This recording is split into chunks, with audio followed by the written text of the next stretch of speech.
Bonjour, dear friends. We are back with Master Glen. Remember, we're talking about longevity. Now we're going to enter a very powerful session about mindfulness, being present, being in the moment. We are delighted that we're introducing a new participant, Mr. Patrick Egan. Bonjour, bonjour. And we will focus on his ability to be present. It's going to take a lot of work. I didn't know how to get to it. Master, we are with you. So I'm glad we're all here in this moment, correct? So one of the things that when we talk about longevity is the ability to slow down. Everything needs to just slow down. So oftentimes we're so caught up in assessing the future, so caught up in worried about what's coming next or what I have to do, or living in the processes that occurred in the past and maintaining their emotional,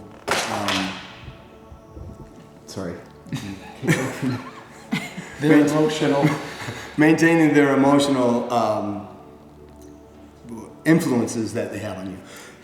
Never in the moment. If you think about what's happening right now, 99% of the time, it's peaceful, it's beautiful, yes, it's perfect. But we don't.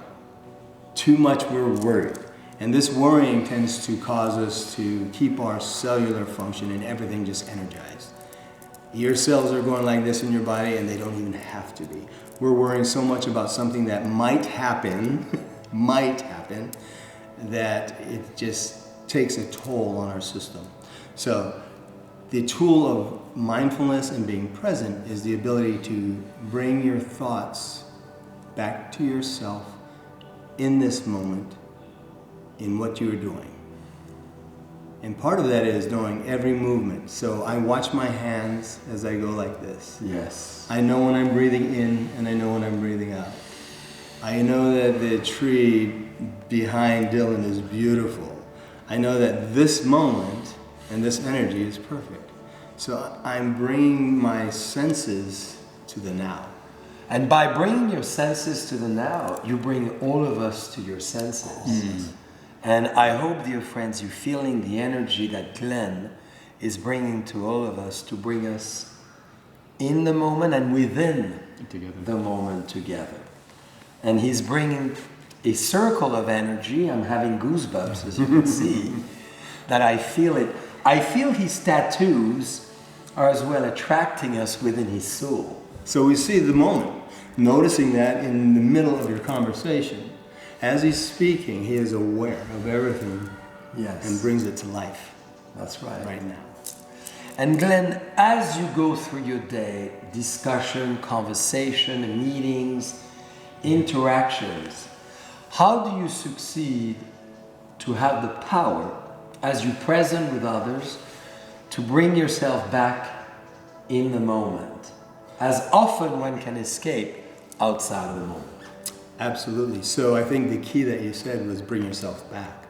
So a lot of times when people think of being mindful, they think that day in and day out they have to be only focused on what they're doing.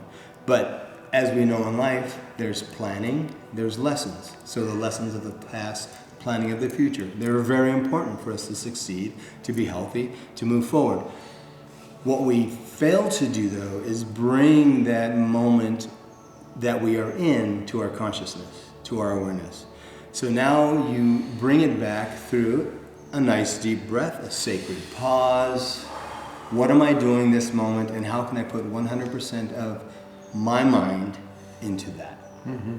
Am I washing dishes? Mm-hmm. Right? Am I enjoying the warmth of the water and the suds? Am I watching and listening to the vibration as the water hits the pan and goes down the drain? Am I completing this action and moving to the next? And how are my hands moving? Am I eating? Right? And mindfulness in eating is very important too, because if we are very mindful of what we put into our bodies, Yes, each and every time, we tend not to overeat. You make the better decisions. You tend to have a better digestive process because you enjoy the food as you hits the palate and it transfers down. You enjoy all of this, which gives the quality of nutrition even more than just eating. Well, Glenn, you use the example of eating, but your palate is extrasensorial. Absolutely. I believe you have, like your gorgeous, irresistible wife, 8 senses. Yeah. So show us how you take the Passion Collection glass and you drink without having the glass, and show us how you present and mindful as you have an intake of the gift of God, the elixir of Mother Nature. So, if I'm in the moment, and I do have my glass of wine this way, I will take a deep breath. I will enjoy the pour. Of course, after opening and all this, but let's get to the pour, right? I will enjoy the pour and watch the beautiful colors as it swirls around the glass and it levels and softens. I will place my hand and watch my hand move towards the crystal. Feel the textures. I will hold it. I will slowly feel the weight as I bring it up. All of this is done with the breath. I will take my glass and swirl, as we know. I will watch the tilt, and I will watch the wonderful wine just kind of extend itself towards my lips and nose. I will take the aroma, the bouquet, and I'll bless it down. And my mouth starts to water with anticipation. So intentionally you don't taste it. Intentionally, no, and so I will sit. And I'll come back to the moment of nothingness, right? The moment, and then I will do the process again. This time, I'll taste. And before anything goes down my throat, I bring the glass back down. Because I'm holding the glass, my mind has to be here. I bring it back down. I want my full attention on the palate. So I bring it back with the breath. And then allow it to just process through the taste buds, over through the palate, and just warm everything. That's kind of how I would do it. That's, in fact, more than the taste, that process is what drinking that wine is about. Because you'll get the beneficial effects from wine, from the bouquet. Aromatherapy. Yes. So we think about the antioxidants, rich wine, especially made the way you make them. Thank you. You know, they're very pure and natural. So those antioxidants, not only does my body respond to it as they enter my body, but just my body knowing that they are coming into my body, that my body reacting to, I know that these aromas have substance and are changing. It just soothes the soul. So powerful, dear friends.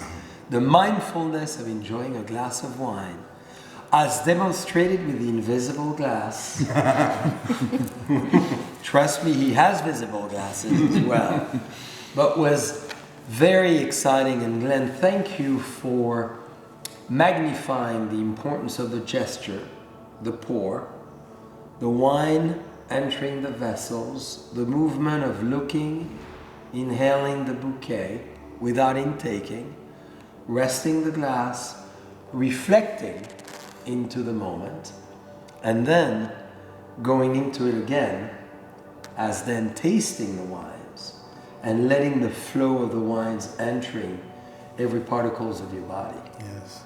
Thank you for allowing us to be present on this. And as we know, the first part is the preparation. So as it's prepared, it's received better. It's more intentionally received. Your body will thank you for it. So how to practice further, Glenn, to be present for all of us? Because as society moves extremely fast, as temptation of electronic devices, communication intensely with others who are not present at the space where we at, necessarily physically, is always something we all want to do. How do you advise us now to bring us back together to be present? Would you show us maybe an exercise that brings us together further? I will. And first I have to say that it's mindset first. So your mind has to really want to be able to enjoy life to its fullest, truly first. And to do that, you have to enjoy the moment. You're caught up in the virtual world, you're missing out on your child's first steps. If you're caught up in the virtual world, you're missing out on the well reaching the water. If you're caught up in the virtual world, you're missing the real world that's unfolding like the lotus unfolds. So it's going to expose the jewel and you might not be there because you might be here. That's right.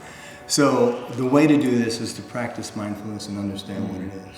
So by practicing mindfulness, we can do an exercise, which I'll guide you through. And it's a meditation, but it's a mindfulness meditation. So we have to understand that meditation is mindlessness. It's the absence of thought as they ebb and flow, that moment in between that we look for. With mindfulness, it's a guided focus, bringing our mind and our senses that will engage our body's reaction into this guided way of feeling the moment. So we'll prepare it first, and the way I'll prepare it is guide you through it. We'll talk a little, I will discuss things, and I'll just want you to feel as we go along. Put into your mind my words and allow your body to feel those. Okay, so let's just start by relaxing. Let's start by letting our shoulders go, and let's start focusing on the breath. And you can keep your eyes open for this one, because what's around us is the moment. Take 5 nice deep breaths. Relax the areas of tension with every exhale.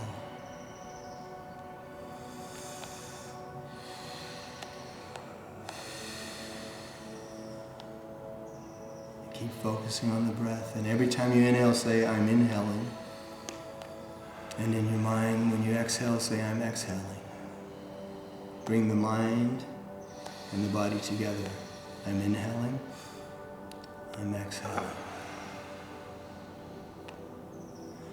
Now just for a moment, I'd like you to go back in time and think.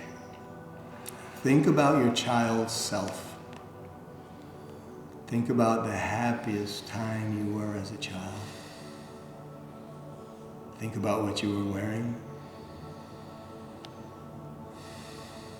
Think about what you were doing. Take that moment to look at the child self, and then ask that child self to be with you all the time, even to this day. Always remind you that you are still that child and still in that happy place. Keep breathing.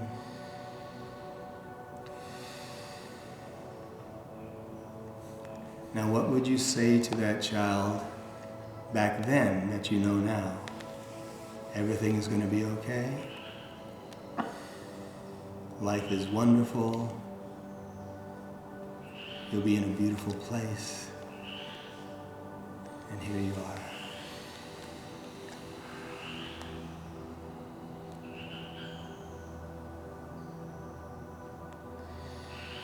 Keep breathing. I want you to put your attention on the sounds around you. The beautiful call of the frog.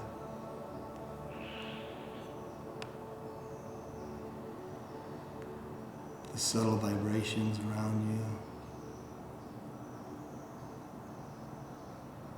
The vision of the tree behind Dylan. Start to feel the connection of you to the tree.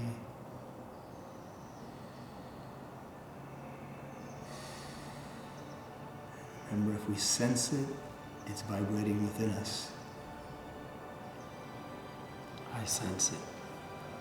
Feel the subtle breeze, the invisibleness of it, but it's there. Feel the connection between us.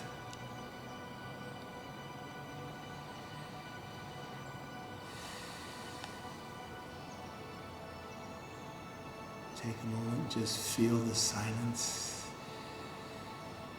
and realize there's no real silence.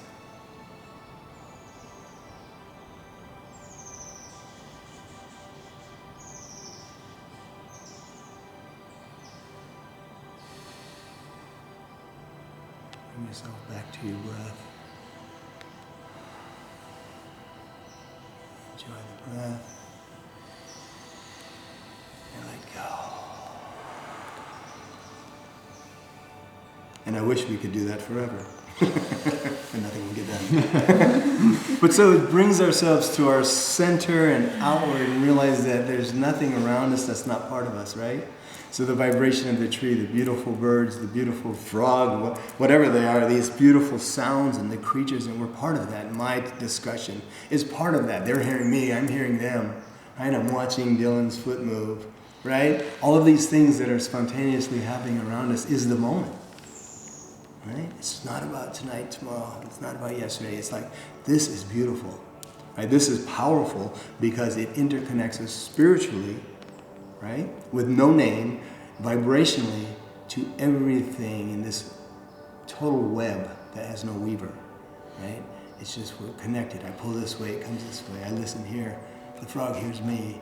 Everything, it can go on forever, but this is the beauty of mindfulness. And you brought us so much in the moment, and I hope, dear friends, every one of you replay and let the peaceful, engaging, and really magnetic voice of Glen to take you in that childhood moments. How did it feel for both of you? Did you succeed to go back there? I did. I was becoming very relaxed. In fact, I forgot that I was cold because I was listening to his voice explain, and then I started listening to that frog. And I could almost hear the cars in the distance. Oh, yeah. It's amazing. Yeah, so it was wonderful. And did you succeed into really going back to that childhood moment? Yes. And that childhood moment connecting directly to who you are today? Absolutely. Absolutely. And what were those words that resonated into you? Be in the moment and be brave, and it's going to be okay. I was a scared child, and that's what I would have told myself back then. I'm a warrior. I'm here. I'm now. I'm me. Oh, that's nice. Beautifully said. Beautiful. Patrick, what about you? Oh, it was. It's remarkable because you have to remember we're at 666 feet above the valley floor, and as you brought us into the moment, it's true.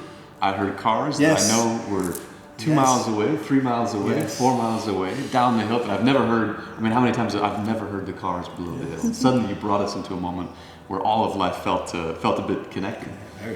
And then for a moment I lost it, and I started thinking about tonight, I started thinking about tomorrow. But your voice, it brought it back and was able to bring back into, it was, the other element which was so exciting and so reassuring was to bring that child here. Because often we think, well, that was that life and this is this life, but in fact, that sort of intentional bringing that childhood moment in me to this moment sort of made it bring continuity to the whole experience. It says this is not that life and this life, but it's actually exactly where that child is meant to be. You never left him. That's right. Well said. So continuity, Patrick. That's right. But it takes an intentionalness, which I think is interesting. What an exercise. And similar to the car's voice, I heard the frogs, the birds. I even heard one of the sheep doing down below the hill. And it brought me back here. And the connection of the voice as a child, wanting to dream, wanting to undertake, wanting to push imaginations to the next level, and this is where we are today. There's one thing I do want to say though, now that we're talking about the child, right? This is very important, and this is the child whisperer right here. She's very good with teaching children. But we're given our genetic makeup, right? It's like the seeds of a grape, right? So you have the parent seed, and you could take two seeds and you could plant them in different parts of the world, and they're very different. Although the genetics are the same, right? So the environment. So when we're working and when we're talking about our development as a child, there are many things along the way that they call it epigenetics, right? That mark spots chemically near your genes that can allow you to either express them or not. So you may have the mapping, but you might not go there because of what you've come across in life. Or you may express them totally. The influence of your grandmother, right? The influence of her mother. You know, these are things that allow you to express yourself, your genetic capabilities, more than just folks sometimes have them suppressed. But there's ways to unlock those too. They may be suppressed, but you have to go deep inside, find that child. Change that, knowing I'm good, I'm okay. And how do you recommend we go to this place of honesty and vulnerability to go as deep as the encounters we know we've had that we want to try to resolve, or eventually spiritually take away from our mind forever? Right. Well, they'll always be there somewhere, right? So there's a few thoughts on that. One is, as you go It's a deep back, question. as you go back, you peel the onion very slowly. Yes. Right? You don't just chop it and look to the center because we're at tears. So you peel the onion very slowly. But then you have to realize, I may not erase anything from the mind, but now my experiences can totally cover all that. I mean, you know, it can like balance out like, okay, I'm thinking and it's a thought and it's not now. This is real. This becomes your experience. This becomes your new way, your new patterning, right? It'll never go away because what happened, right? But it's your interpretation of it. It's where's the lesson in it and where am I now? Now is the key. So I'm thinking those are the ways to move past anything that might be causing us to have negative assessments. Yes. Because that's what it's about. Your mind is always assessing something. Did I do good enough? Am I good enough? Was I going to be the best? You know, it's an assessment, which is not reality. It's a want. As you enter a session with yourself, through the process you so kindly demonstrated, do you define objectives pre-event, or you let yourself go into this place and you allow yourself to discover what you may along the way and along the thoughtful journey of mindfulness? Yeah, might be a little of both. See, I always, being a military man, right, many years in the military, we always had our objectives set, written. We'd have the right objectives. We'd have goals. We had a mission. We have an outcome. Yeah. But what I've learned along the way is you do this, but you allow yourself to be flexible along the way and realize that the result you had in mind might not be the result that occurs because the ebb and flow. Yes. I have to adapt. So these are things that happen. It sets me on a course because we know life isn't about the goal. Life is about the path. That's right. Along the way is life. This is the end. So what do I want to be? What do I want to do in life? I want to enjoy that process. Do you believe in an end, or do you believe in the forever renewal? I think the energy renews continuously. Yes. Where else will it go? And I believe we never die. Our energy always remains. Always remains. Different frequency. Different frequency. Always remains. It's a beautiful thing. So, dear friends, I hope you've all enjoyed this amazing session on mindfulness, on being present. Now, stay tuned. There's more to come.